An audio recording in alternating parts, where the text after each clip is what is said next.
Thank you for joining me, everyone. I'm excited to talk to you about our 40-year journey on sensory cognitive processing. Let me start showing you some slides. We've spent 40 years on a mission to inspire every student with the magic and joy of learning, while championing at the same time sensory cognitive instruction in education. I put in this talk with you some heartfelt testimonials from some of our students. This is a mother who said, "This saved my daughter. Fantastic program. She didn't learn to read until the summer program at age 11, and now she graduated from college with honors in chemistry." I will forever thank Lindamood-Bell. I think that's important because I want you to know what we did in 40 years, but the challenges that we still have globally and certainly in America. So I'm going to go through these very quickly. We've, in 40 years, worked 51,000 students in learning centers, 2,046 students in our Lindamood-Bell Academy, the school that we wanted to start years ago and finally did. We've reached 308,000 students in schools. We have trained 85,000 teachers in 75 countries. We have had 135 school partnerships, and we've done research including other places, but including MIT, Stanford, University of Alabama, University of Washington, Wake Forest University, Georgetown, and we've had 19 peer-reviewed articles. We've looked at autism and dyslexia in those studies, the neurological impact of what we are calling sensory cognitive instruction. So all in all, we're very excited about what we've accomplished and happy about it in 40 years. I can't believe where the years went, but they have gone, and as we look back, we have done a lot, and I'm proud of it. The problem is that we still are faced with, despite all of that, with ongoing challenges in the field of learning. I put a few of these to get you started in your thinking on why what I'm going to be talking to you about is important. With a world population of 7.9 billion, 1.58 billion people experience a learning disability. And in America, 7.2 million students have a condition qualifying them for SPED, special ed. 85% have a primary learning disability in reading and or processing language. This recently came out. This is the nation's school report card. It's called NAEP, National Assessment of Educational Progress, and our students continue to decline in 4th and 8th grade. This is alarming. Only 33% of 4th graders scored at or above proficient. That's the lowest since 2005.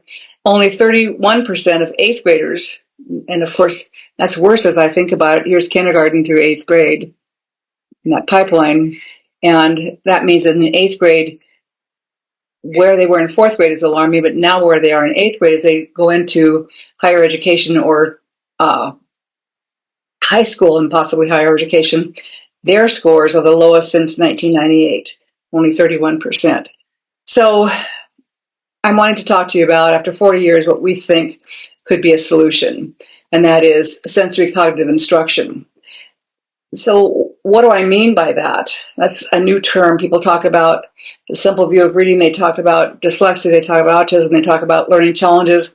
I'm talking about sensory cognitive instruction, and that develops cognition and teaches students to explicitly apply cognitive processing to all learning, especially the interplay of reading skills. So I'm going to be talking to you in the rest of this talk about cognition, what it is, how we can stimulate it, and how that applies to an interplay of reading. Reading is not just one skill, it is an interplay of skills.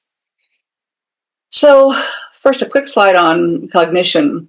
Cognition refers to mental processes involved in acquiring, storing, and using knowledge. Cognition encompasses all forms of knowing and awareness, including perceiving, remembering, reasoning, and problem solving. Cognition underlies all basic skills. Cognition underlies all basic skills, including reading and math. In essence, cognition is how we think, learn, and understand the world around us. So if cognition is that important, it's important then that any instruction, any intervention needs to develop cognition. And years ago, as Pat Lindamood and I were looking at what we were doing with instruction, we realized that our instructional experience aligned with a general theory of cognition called dual coding theory, DCT, by Alan Pavio. And I just want you to visualize with me for a moment what this is. Dual coding theory proposes that human cognition utilizes two distinct systems of processing information: verbal, language, and nonverbal, imagery. The interplay, there's that word again, the interplay of verbal and nonverbal information encompasses comprehension, problem solving, critical thinking, and all learning outcomes. I included this slide even though it's long. This is what Alan Pavio wrote in Mind and Evolution in 2007, and this is important. I accept the obvious truism that language played a critical role in our giant intellectual leap as a species, but language never worked its magic alone, and it cannot do so now. As I'm reading this to you, I'm thinking, especially now when we think of the power of images that are made for us, as a society, instead of us making our own images. We watch a lot of TV, we watch a lot of movies, and we do a lot of social media that makes images for us is almost all language. And it can't do so now, Pavio went on to say. Instead, it has always depended on a silent partner that provides us with something to talk about, a general cognitive system that had evolved to a higher level before it invited language in as a co-player in the evolutionary scene. I see language as a benevolent, octopus-like parasite whose tentacles invaded the brain and was empowered by it to survive and thrive to the point where it could contribute something useful to its host. Therefore, nonverbal mind and verbal mind thus became interlocked in a synergistic relation that evolved into the nuclear power source of our intellect. He's talking about the silent partner of imagery, which I'm going to be talking as we go on. But why did Lindamood-Bell call it sensory cognitive? And that's because, this is Pat Lindamood, she said, this is a fact, the brain can only receive information from our senses, and it is the multisensory organ. So as we're working with students, we're looking at the sensory processing of each student. Now we talk about imagery, and I said the sensory input of imagery is a primary sensory cognitive function. And there are three of those functions. One you're very well aware of, I'm sure, and that's called phoneme awareness. And that's the ability to perceive the identity, number, and sequence of sounds within words. This is probably new for you. Symbol imagery, we're going to say PA for phoneme awareness as we go on. SI for symbol imagery is the ability to create mental imagery, back to Pavio, for sounds and letters within words. And then there's concept imagery. It is the ability to image a gestalt or a whole for oral and written language. And both of those play a critical part in learning. Pavio said that imagery includes not only static representations, but also dynamic representations of action sequences and relationships between objects and events. And we think of that as symbol imagery, static, and concept imagery, which is dynamic. So symbol imagery is imagery for sounds and letters within words. And I'm going to have you experience this yourself in a little bit. And concept imagery is an imaged whole, the gestalt for oral and written language. So let's see how your symbol imagery is. If I say to you, what letters do you picture if I say this word, flip? You should be picturing some letters. F-L-I-P. If I say change the I to an A, you should be able to mentally change that. And then if we change from flip and change the I to an A, it would say flap. Let me do something a little bit more extreme with you. What if I say take flap and make it be flasp? What letters would you see? And if you have good symbol imagery, you can just rapidly manipulate those.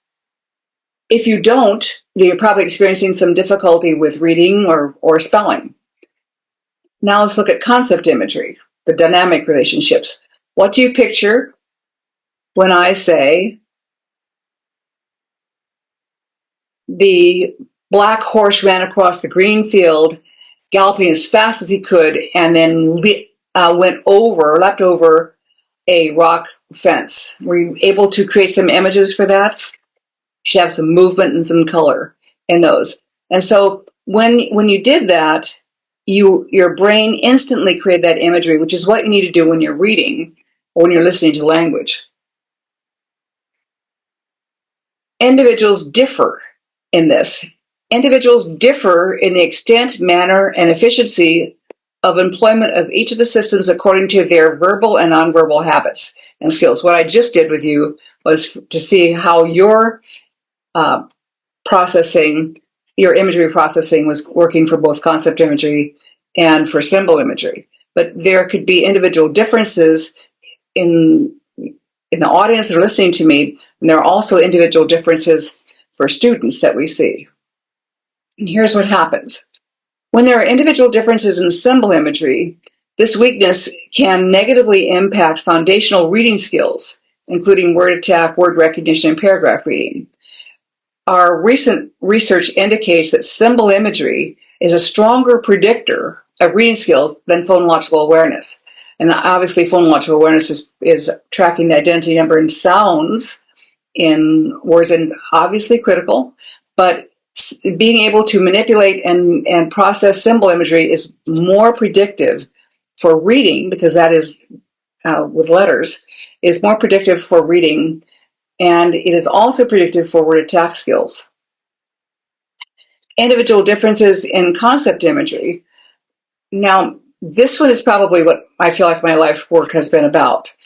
When concept imagery is weak, it may seem like information goes in one ear and out the other. So whether it's oral or written language, it can come in and sort of go through. There's an ability to have it go in and create a bunch of dynamic imagery. Instead, that imagery students seem to get parts, maybe some facts, maybe a date, maybe a name, maybe a piece, rather than the whole. And it's the gestalt of the whole that's needed for critical thinking, such as main idea, conclusions, predictions, and logic. For example, you cannot get the main idea of something if you've only got a few parts. You can't take a few parts and draw a conclusion from parts. You're going to draw the wrong conclusion. So my life's work for me really has been to try to make a difference for those students that experience weakness in this, and I can show you that we can help them comprehend language better. So if we are looking now at the interplay of reading, remember I said the two things we're going to look at, and that is cognition and the interplay of reading. Here's what it looks like. In the field of reading, when I was getting a master's in reading, it was clear that we tend to focus on parts. Like we would have people talk about phonics. If you just taught phonics, everyone would be able to read. When that didn't work for everybody, then we did a look-say approach and taught just visual memory for words, but not that. So over here, we focused on this one. Let me erase that. And over here, we focused on look-say, we focused on that one. And then along came something called whole language that focused on just reading in context and guessing from context cues. Well, obviously, if you have a student that has weakness here or weakness here in sounding out words or recognizing words, then if they were just going to use context cues, too many words would not be recognized by them, and then that would force them to guess. And they can often guess wrong. And all of these things, these circles, all of these circles are subsets, because the greater set of reading is comprehension. Now, I'm going to erase this again with some magic. this says sensory cognitive functions underlie each part. So in comprehension, when we experience concept imagery, that underlies the whole, grasping what you're being able to visualize as you read or listen to language. And over here, all of these, it is phonological awareness and symbol imagery, really more symbol imagery over here, and then a combination of all of it for reading fluently in context. So as we look at those sensory cognitive functions, I've put two distinct students here for you to think about. This is the student that might even be labeled dyslexic. This student may have difficulty if symbol imagery is weak. Let's say this. If Buzz has weak symbol imagery, then he's going to have difficulty with accurate and fluent decoding, word attack skills, etc. So if this is weak, when we do a diagnostic testing, we see that weak symbol imagery also manifests itself in some weakness here. However, it might not manifest itself in comprehension. A lot of the students that we've worked with that are labeled dyslexic have really good comprehension, especially oral language comprehension. Their written language comprehension can be impacted because they aren't reading the words accurately. But there's another type of student that is not as easily recognized. And this is a student that has concept imagery weakness. This student, let me erase these again. This student, and this is Sophie. Sophie has really great skills in word attack, could be at the 12th grade level, 12th grade level, 12th grade level. Comprehension could be as far down as the 3rd grade level. There's a discrepancy between her oral vocabulary and her ability to, read to her compared to her comprehension. And that is because she has weakness in concept imagery. So what I try to show you here is that there's a separation. You can have this student that has weakness in decoding because of the sensory cognitive weakness in symbol imagery, or you can have a student that has weakness in concept imagery and therefore weakness in comprehension and critical thinking, or a lot of our students experience both of those weaknesses.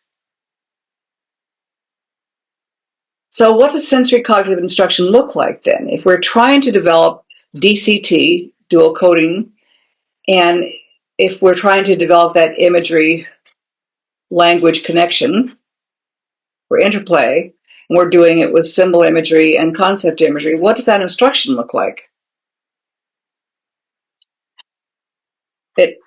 Our goal is for independence, and our goal is that when we develop that imagery language interplay, that sensory cognitive processing, that enables the student to monitor their response.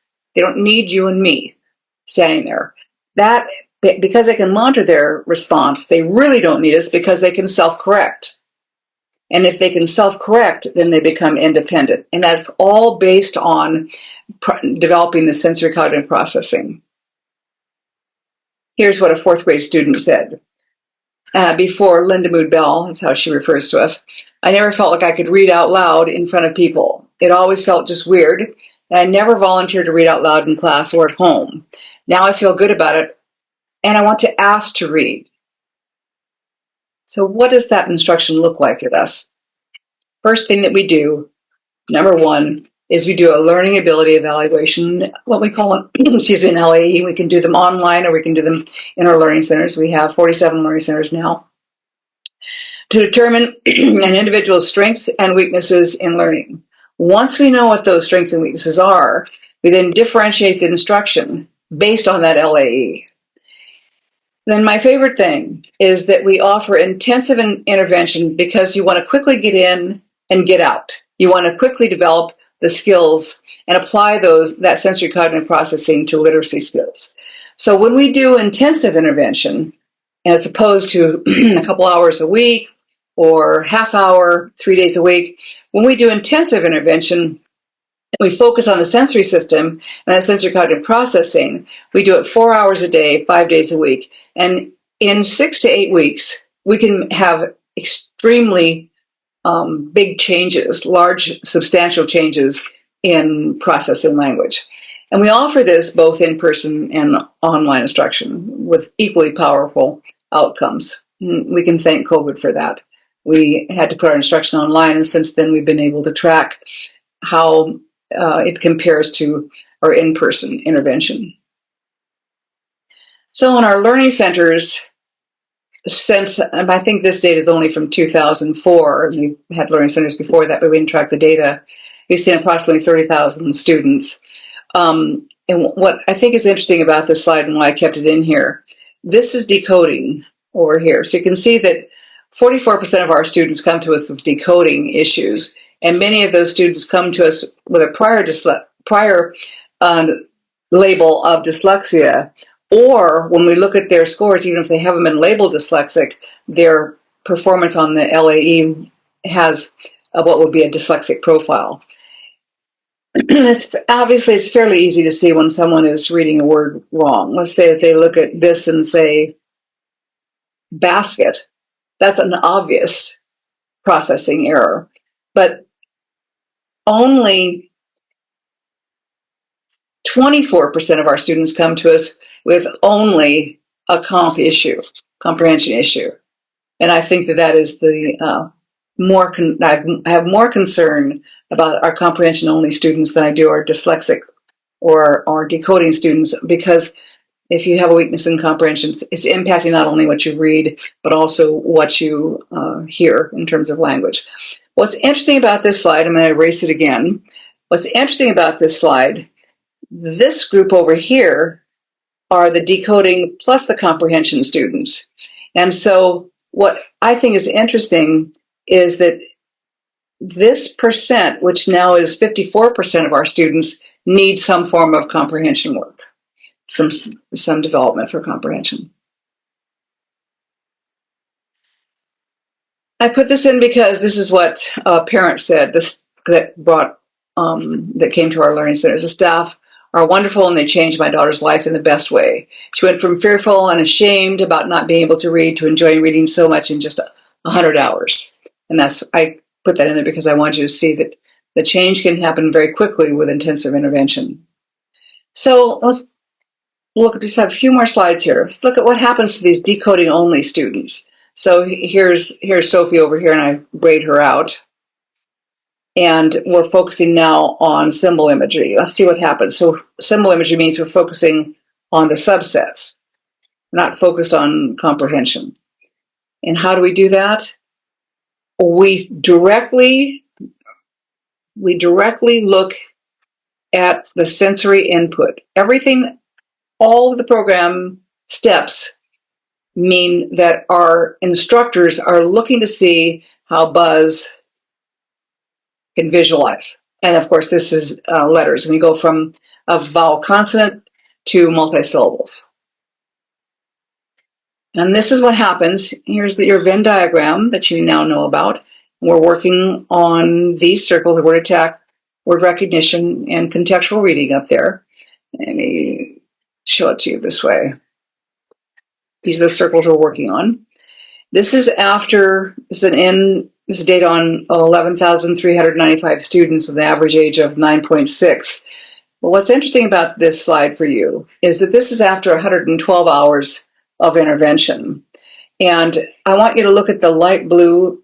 This is a symbol imagery test. This is the phonological awareness test, the LAC test. This is a word attack test. This is a word recognition test. This is reading accuracy. This is fluency.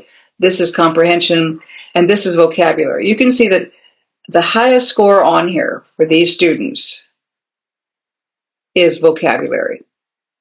So these students have the potential to read at or above their grade level, but they're not. And after we did 112 hours of, this was symbol imagery instruction, obviously the symbol imagery test improved because we actually teach that test. So it's not as meaningful to me. What is meaningful is the phonological awareness test using little colored blocks. We never did anything like that in instruction, and look at the huge gain in phonological awareness from symbol imagery instruction. Word attack, word recognition, accuracy probably need more time than 112 hours to get it to apply both of these. But look at comprehension improved, and of course vocabulary was where it should have, was in good shape to begin with. So if you look at those changes now in standard scores, this is phoneme awareness, word attack, word recognition. All of these are what are considered large standard score changes. Let's look at the students I'm really concerned about. So if I finish up here, we worked on here and we started to fill in those circles for our students. Now let's look at comprehension-only students, the ones that are so difficult to see. They look like they're just not trying or not paying attention to something in the room. And in fact, really what can be happening is the language is going in and going out. So for our comprehension-only students, most of these students have all of these inner circles filled in. Their weakness is in comprehension, so we're going to develop their concept imagery. And that, again, follows a series of steps, and we're looking really closely at developing an image gestalt, or concept imagery, or gestalt imagery. So we go through a series of steps to do that. We start with a picture, go to one word, then a sentence, then multiple sentences, sentence by sentence, then multiple sentence by multiple sentence, then a whole paragraph, until we have developed that ability to create an image gestalt. And right around here, we start applying that to higher order thinking skills. So let's see what happens with those students. Remember, here's your Venn diagram. Now we're working just on that comprehension circle. This data is on 105 hours, 7,000 students approximately. Their age was 12. And I think that that's interesting, since I think that if you remember that the decoding only students were 9 years old on the average, that doesn't mean that that's an average, it's a mean. So obviously we're having some younger and some older. But on the mean age for comprehension students, they're almost 13 years old. And I think that's because it takes some time for someone to recognize that this is a weakness. Now look at these scores. Word attack skills, if this is the 50th percentile, look how high those word attack skills are. Word recognition skills, a complete flip-flop from the decoding students. Accuracy, fluency, here's comprehension, here's vocabulary, here's word opposites, another vocabulary test. I think what I want you to focus on is that this written language comprehension score is the 23rd percentile versus reading accurately and be able to sound out words being at the 63rd and 68th percentile. I also want you to notice that the 23rd percentile in written language comprehension, reading comprehension, was markedly different than the vocabulary skills. So let's see what happens with those students.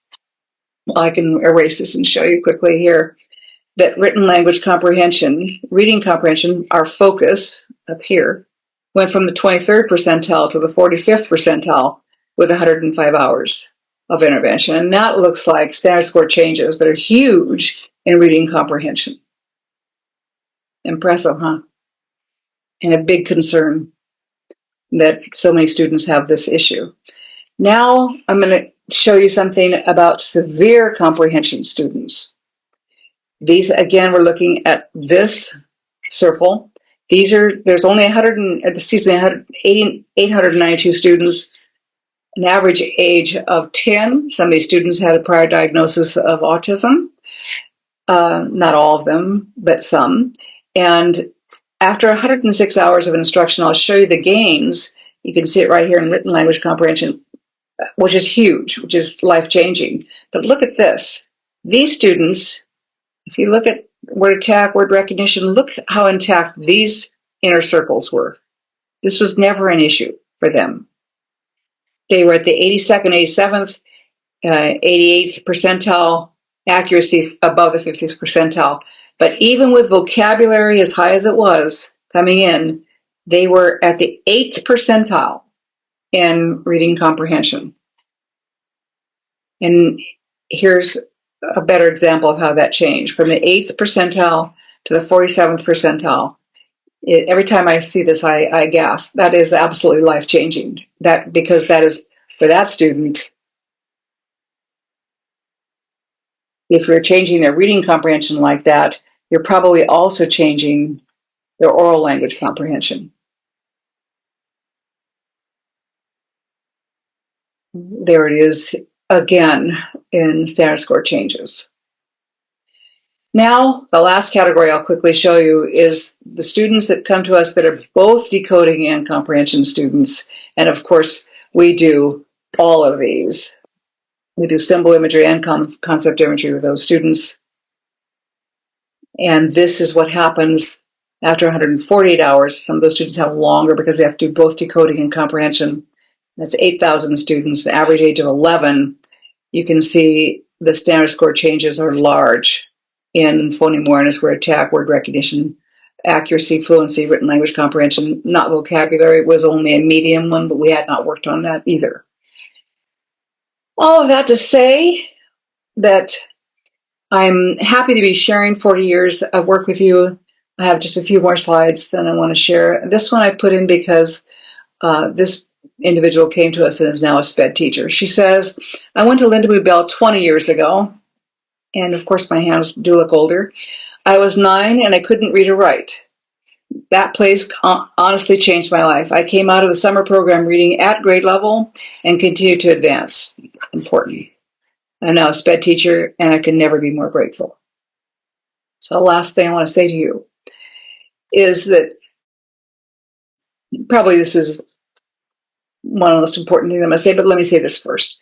If we measure sensory cognitive processing, differentiate the diagnosis, and provide instruction to develop the sensory input of imagery, remember Alan Pavio and the imagery language connection, students can become independent in language literacy skills. And this, I really want to leave you with this thought. A reading disability does not have to be a lifelong handicap. We've done research with Stanford that shows that the students that were, the research was on dyslexic students, that the dyslexic students made more gains, the most severe dyslexic students made the best gains. And this is what I want to say. If the brain can change, the behaviors can change. And I thank you for joining me. I'm grateful to have the opportunity to have done this with my life and all the people that have shared this dream with me. And I hope to see you in one of our learning centers. Thank you. If you have questions, feel free to email me. I'm happy to answer any questions that you have. And then if you're live, watching this instead of looking at a recording, you can click on the Q&A button at the bottom of your screen to submit a question. Thank you very much.